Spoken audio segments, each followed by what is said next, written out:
In my last video, I talked about ways to criticize capitalism and identified 3 analytical possibilities for doing that.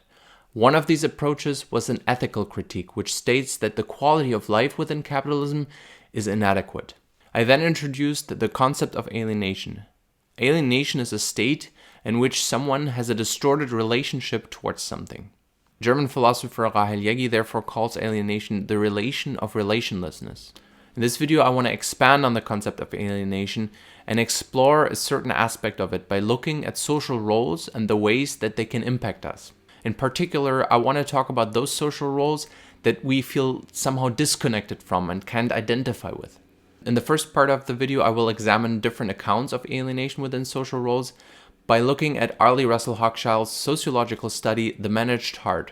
In the second part, I will look at the mental conditions that presuppose a state of being alienated. If we want to call a certain state alienated, we need to understand how it looks like to not be alienated. Finally, in the third part, I will conclude that it's the particular rigid nature of certain social roles that prevent people from appropriating them and therefore lead to their alienating properties.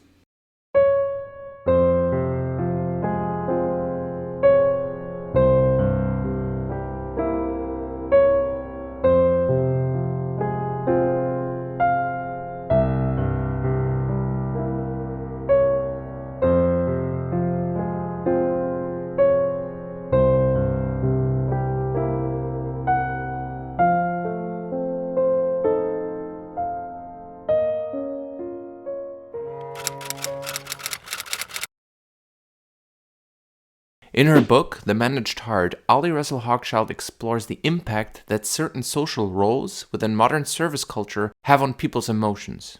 While she looks at different types of jobs throughout her study, her particular focus are the flight attendants of Delta Airlines. Through qualitative research and interviews, Hochschild describes how the attendants learn several behavioral rules that demand the management of their emotions. She identifies a particular type of labor that social roles within certain jobs require that she calls emotional labor. She defines the term as follows, quote, "This labor requires one to induce or suppress feeling in order to sustain the outward countenance that produces the proper state of mind in others." Roles that require emotional labor have certain feeling rules that dictate the possible ways in which a person is allowed to feel about something by the institutionalized emotion management that certain service jobs exert. Whenever a certain way of feeling is required rather by an institutionalized rule or a certain norm, we are dealing with a feeling rule. Hochschild gives an example for a feeling rule when she describes a woman whose husband dies that finds herself happy about her new freedom, but also ashamed to feel this way because she knows she's supposed to feel differently about this. The service workers of Delta Airlines are trained to feel particular ways within certain situations. They are trained to manage their emotions, despite customers being rude, or even despite sexually aggressive behaviors from customers. Quote, "In demonstrating how to deal with insistent smokers, with persons boarding the wrong plane, and with passengers who are sick or flirtatious or otherwise troublesome, a trainer held up a card that said, 'Relax and smile.' They're asked to think of the passengers as if they were invited guests that are sitting in their living room." But Hochschild points out the asymmetry of this relationship. While the flight attendants have to keep following the rules of their role and act empathetic at all times, this is not reciprocated by the passengers. Passengers don't need to follow the feeling rules that are part of a flight attendant's role. They are allowed to feel upset. But apart from the service workers of Delta Airlines, Hochschild identifies other social roles that are guided by feeling rules. Gender and family roles both have their own feeling rules. Being a man, for example, comes with a certain set of behavioral implications and feeling rules. Not being allowed to feel and express certain vulnerabilities and always needing to act strong and masculine are things that are part of this social role. Likewise, Hochschild describes how within the female gender role, women have to keep up the act of being sensitive and kind at all times. These gender roles also determine men and women to be more inclined for certain jobs. Hochschild writes, "Women are more likely to be presented with the task of mastering anger and aggression in the service of being nice. To men, the socially assigned task of aggressing against those that break rules of various sorts creates the private task of mastering fear and vulnerability." Hochschild describes how all these social roles and the emotional labor they require can lead to alienation towards an aspect of the self. But what particular quality of these roles is it that creates the emotional conflict they find themselves in, and in what sense are they actually alienated? To be able to answer these questions, we need to understand how social roles exactly conflict and what particular mental state it is that we would call alienated. In the next 2 parts of this video, I want to answer these questions by examining different aspects of personal identity and how particular types of conflicts within social roles can disrupt these aspects. What does it mean to be free? In his essay, Two Concepts of Liberty, political philosopher Isaiah Berlin found that when people talk about freedom, they don't always mean the same thing. He then introduced 2 notions of the word freedom, negative and positive freedom. I am negatively free to the degree that I am not obstructed by other people to do the things I want to do. The institutional ties that prison imposes on people would be an example for a restriction of negative freedom. Wherever we are hindered to do something by other people that is not related to an incapacity of our own, we are in the realm of negative freedom. I am more interested in the idea of positive freedom regarding our topic though. Berlin describes positive freedom as follows. The positive sense of the word liberty derives from the wish on the part of the individual to be his own master. I wish my life and decisions to depend on myself, not on external forces of whatever kind. I wish to be the instrument of my own, not of other men's acts of will. I wish to be a subject, not an object, to be moved by reasons, by conscious purposes which are my own, not by causes which affect me, as it were, from the outside. I feel free to the degree that I believe this to be true, and enslaved to the degree that I am made to realize that it is not. In this description, Berlin isn't depicting freedom as something that is related to certain possibilities to do things unobstructed within the world of social interactions with other humans. Instead, his description seems to be more of a picture of a certain mental state in which we are free in the positive sense of the word. Just a quick reminder, by the way, the terms positive and negative within these definitions aren't related to their common understanding as something that is good or bad. They instead describe that a quality is rather not there in the case of a negative definition, or a quality to be there in regards to a positive definition. So what quality is Berlin talking about as a state of positive freedom? His description characterizes a state in which humans are capable of being in control of themselves and their actions and being their own masters. He talks about being self-directed as opposed to being moved by external forces. This theme brings us into the realm of the philosophical discussion about the notion of autonomy. Within modern philosophy, a famous conception of autonomy is that of Harry Frankfurt. By the way, I promise the German city-named philosophers will stop at this point. Frankfurt developed a conception of personal identity in which he identified a certain characteristic that he says is particular to human selfhood, which is that humans are capable of relating to their own needs and desires. That means that while humans can have certain wishes or needs, they can also have wishes and opinions about these particular needs and wishes. Frankfurt accordingly calls these reflective wants higher or second-order desires. Here's a simple example. A smoker has a first-order desire to smoke, while their higher-order desire is not to smoke anymore. But let's suppose that this kind of second-order desire is not just one of many wants that the person of the example has. It is strongly related to the will of the person. It is of a high importance for the person not to smoke. Here we have a stronger type of desire that is particularly important to this particular person. The person then has a conflict between their want to smoke and, on the other hand, their will not wanting to smoke anymore. According to Frankfurt's conception, humans are autonomous to the degree that they can coherently integrate the volitions, wants, and desires they hold such that they don't conflict with one another. The smoker would then not be autonomous due to the fact that their need to smoke does not match their will, resulting in an inner conflict. But how does a person determine what is meaningful and important for them? To answer this question, we must explore further what personal identity exactly means. Canadian philosopher Charles Taylor developed a conception of identity in which he defines humans as being self-interpreting animals. Taylor writes that we have certain meanings that matter to us because they are in some way strongly related to our experiences and personality. He calls these meanings subject-referring emotions. Feeling ashamed in a certain situation, or feeling attracted to someone without being able to say why, or feeling triggered by something somebody said, or feeling proud of something we did, all relates to our subject-referring emotions. Now, these subject-referring emotions are never something such as raw material, or at least they are not accessible to us as such. Feeling, needing, wanting, and any type of perceiving meaning is always already an act of articulation, in which meanings that have a certain importance to us are newly formed. Taylor says that, quote, "Human life is never without interpreted feeling. The interpretation is constitutive of the feeling. Identity then is less of a rigid set of meanings, but more of a process in which we constantly re-understand, redefine, and make new sense out of certain meanings. That means to be autonomous, it's not just that our wants and needs just need to match up with one another, like within Frankfurt's approach, but more that we need to be capable of coherently interpreting different wants, desires, and meanings."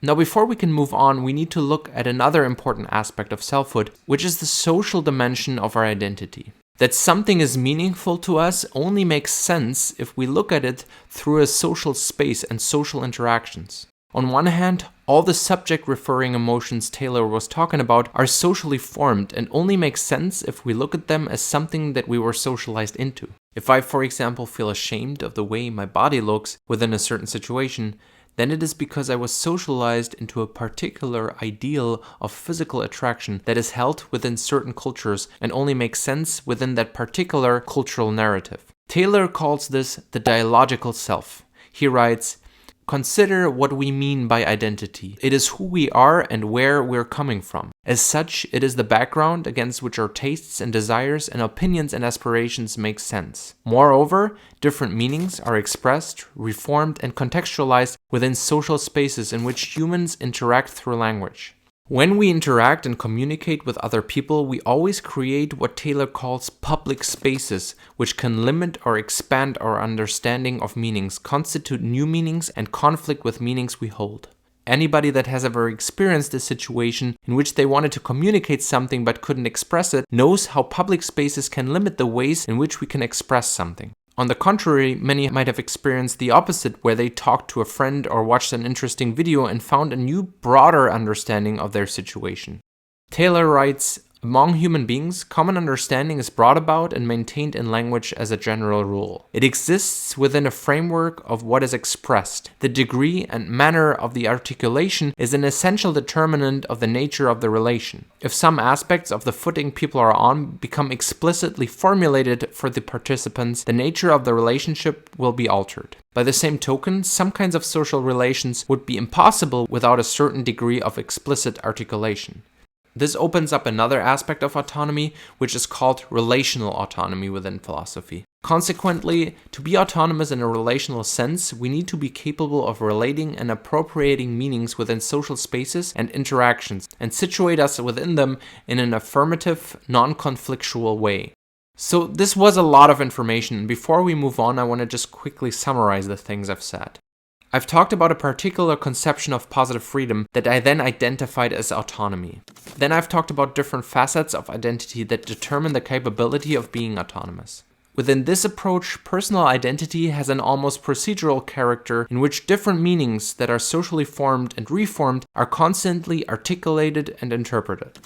We are autonomous to the degree that we can form coherent interpretations of the different meanings that we articulate. If we aren't capable of doing this, however, and this process fails, we are dealing with a certain inner conflict. The claim I want to present in part 3 of this video is that the alienation that the subjects we talked about in part 1 experienced is such a conflict. In other words, social roles can prevent humans from their capability of being autonomous and therefore alienate them.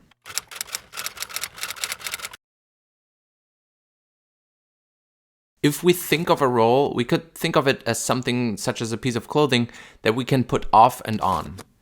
Accordingly, sociologist Erving Goffman compared social roles to playing an act within theater. If we look at it like that, it could seem as if we go into certain social interactions and put on the role, and then when we come home later, we go back to being who we actually are. Within such a conception of social roles, the roles always would be something fake that we can take off and then go back to being our authentic real selves afterwards. But is this depiction actually consistent? Couldn't we imagine someone, for example, that feels more like their authentic selves within a certain type of social role? Also, aren't we always already somehow in a role? If I'm being home alone, for example, am I not in the role of being my home self? This becomes a lot clearer if we think about roles as less of an act we play, but more of certain schemes of behaviors that we have to use within different social spaces. Within the role of being alone at home, for example, we are capable to do things that we wouldn't be capable of doing within our workspace. So from this point of view, roles are sets of behavioral practices that are regulated by underlying specific norms and ideas of how certain things are rightfully done. Social philosopher Rahel Jaeggi calls these bundles of behavioral practices forms of life. They are always normative, which means that they implicitly hold ideas of how things are rightfully done, even though this doesn't always have to be institutionalized and explicit, and we don't necessarily have to be aware of their normative nature. The way that, for example, families operate in our culture has certain normative implications, such as the ways of the distribution of roles within the family and certain responsibilities that are associated with them. So forms of life designate and dictate certain social roles. The role of a stewardess is a role in the sense that it regulates behavioral possibilities, such as the way in which she can talk or the fact that she should not look upset or angry but smile at all times when interacting with flight guests. If we relate this to the problem of alienation within social roles, we can see that not the roles per se are the problem here. In fact, for somebody that identifies with a certain social role, the role would be the reason for their capability to be autonomous. The role is what makes that person free in the positive sense as opposed to being alienated.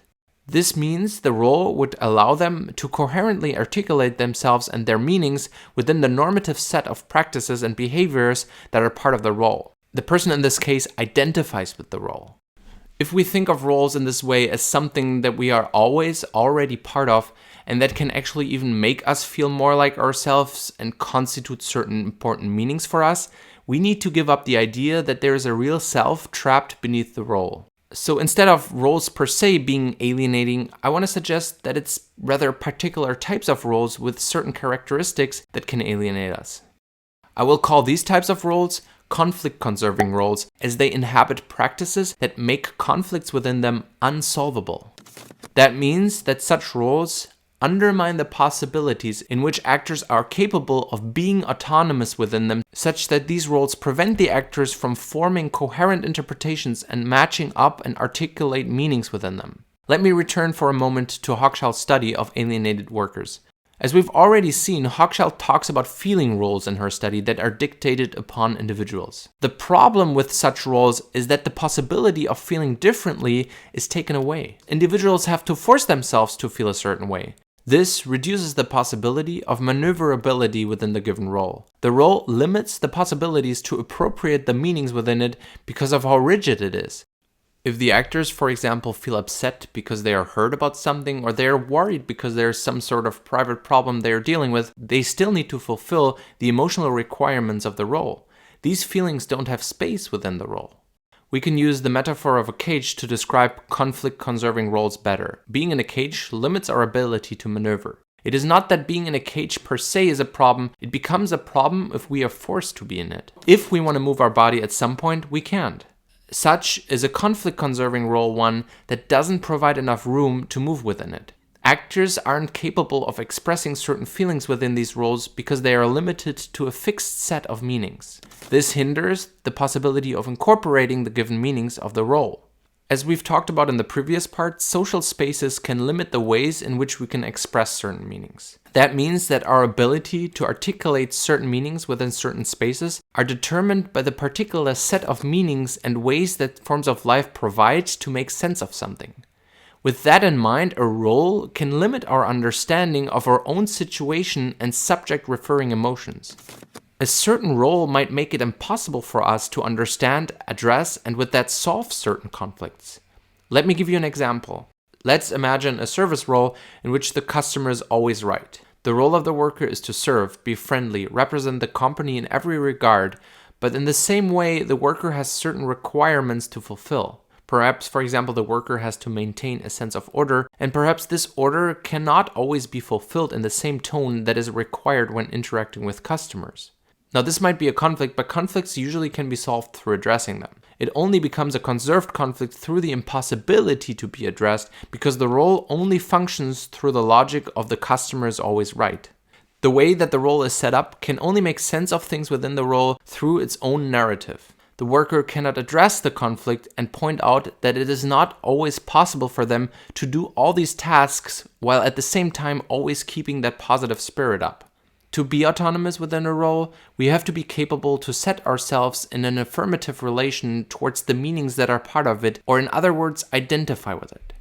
Identification means to be capable of coherently articulating different meanings within the role. On the contrary, if we can't do that and our relation towards the role is merely conflict-driven, we are alienated. The same thing can be said about the gender roles we talked about in the first part. If the feeling rules that these roles dictate on us limit our capabilities of expressing ourselves, and if we can't make sense of our experiences within them, they alienate us. The social role of the flight attendee is not designed towards the possibility for actors within it to be autonomous. It is designed as a representational instrument for the image of a particular company within a particular market that operates through the logic of utilization. As long as the decisions whether or not certain social roles should be legitimized or not depend on a certain market and its logic, the question if we live in a functioning democracy remains eminently valid. Thank you very much for watching this video. If you have any questions, comments, or anything else on your heart, feel free to leave me a comment down below. If you enjoyed this video, please consider subscribing, as there will be more videos on related topics on this channel. And until then, bye bye.